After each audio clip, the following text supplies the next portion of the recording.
Myself, Professor Pawar VK from Department of Geography, J.A.T Art, Science and Commerce College for Women, Malegaon.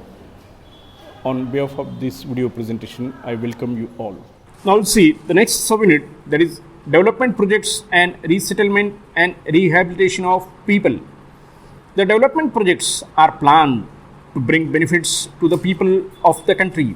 However, many of these projects such as dams, reservoirs, hydropower projects, large industries, thermal and nuclear power stations, refineries, etc., that displace people involuntarily result certain economic, social and environmental problems.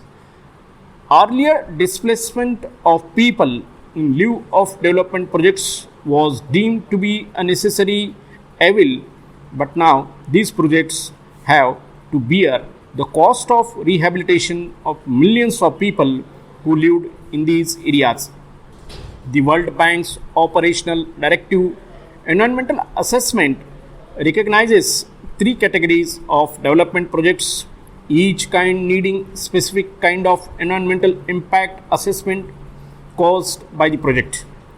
Projects categorized under A type are those in which the impacts are likely to be comprehensive, broad, sector-wise or precedence settings. The impacts may be sensitive, irreversible and diverse. Among this category are included dams and reservoirs, forestry production, large-scale industrial plants and industrial estates, mineral resource development including oil and gas, port and harbour development, reclamation and new land development, resettlement of projects, river basin development, thermal and hydropower development and manufacture. The next subunit of today's video is resettlement rehabilitation policy. We'll see the objectives and guidelines for this resettlement and rehabilitation policy. The objectives of involuntary resettlement and rehabilitation are aimed at providing benefits to the people displaced due to developmental projects, particularly for those from A category projects. Some of the objectives and guidelines can be summarized as: number one, land for land, providing better policy than cash settlements for oustees.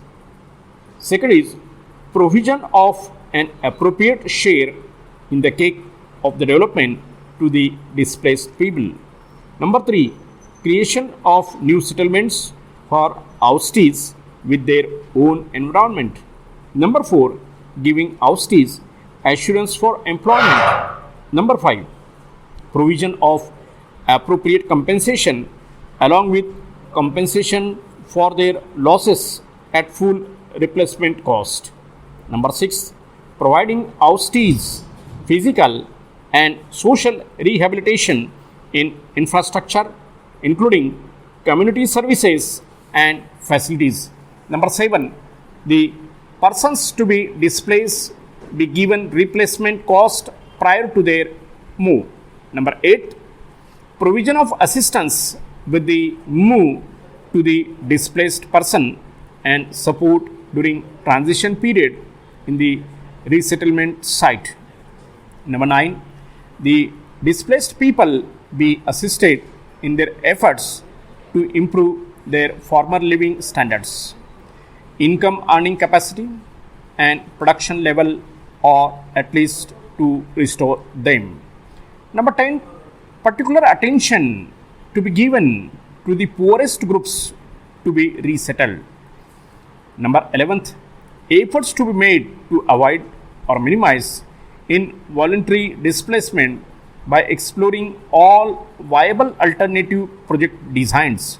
For example, in planning for construction of dams, realignment of roads or reductions in dam height may significantly reduce resettlement needs. Number 12, community participation be encouraged in both planning and implementation of the project. Number 13, while dealing with the tribals, of the tribal people living abroad. The following 5 principles, the tribal Panchashil designated by Pandit Jawaharlal Nehru, be kept in mind and special care be taken about that they be: number 1, allowed to develop along the lines of their own genius, and as such no legal binding should be imposed on them forcefully. Number 2, allowed to administer in their own way and should not be over administered by imposing various tempting schemes for them. Number 3, encouraged to live in their own traditional way of life, their culture and art.